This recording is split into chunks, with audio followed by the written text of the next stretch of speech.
Donc, ce système est un système de potager autonome. Je m'explique.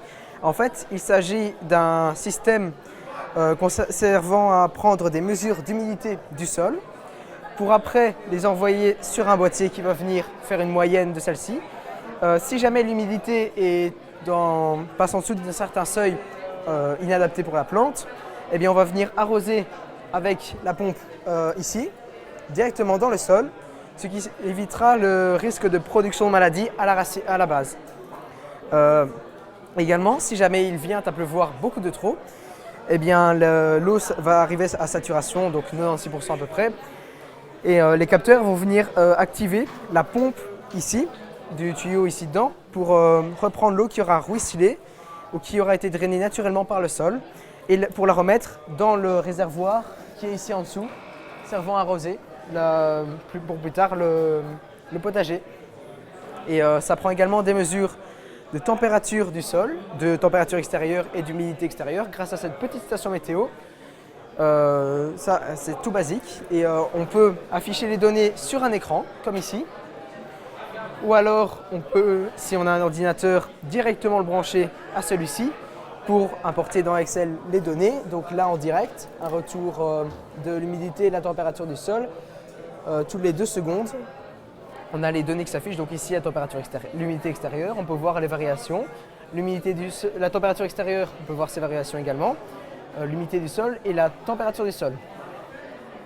Donc ça c'est pour la partie technique et je vais laisser ma collègue présenter pour la partie écologie. Alors pour l'écologique, ça permettra de diminuer les pertes agricoles qui sont potentiellement énormes, surtout quand c'est avant récolte et après récolte.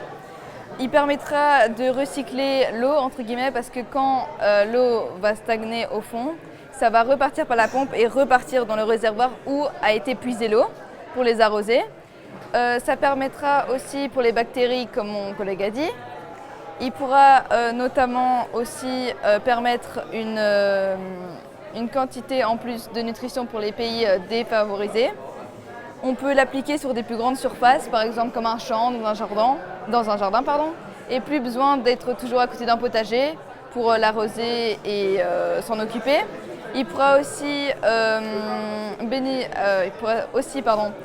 encourager les personnes à en avoir chez eux. Et voilà, tout simplement. Ça peut encourager les personnes à avoir un potager à domicile parce que souvent l'argument qui revient quand on demande pourquoi vous n'avez pas un petit bac potager, c'est ça demande du temps, ça demande l'arrosage. Tandis qu'ici, eh bien, l'arrosage il se fait tout seul, c'est autonome. Et contrairement à certains systèmes d'arrosage automatique, donc on limite la consommation d'eau parce que l'arrosage n'est pas programmé par heure, c'est aléatoire en fonction de l'humidité du sol. Donc là par exemple, ça peut arroser tous les 2 jours, la semaine, c'est très variable et ce qui fait que ça va diminuer la consommation d'eau. Donc on peut tenir avec un bidon complet environ 2 mois et demi.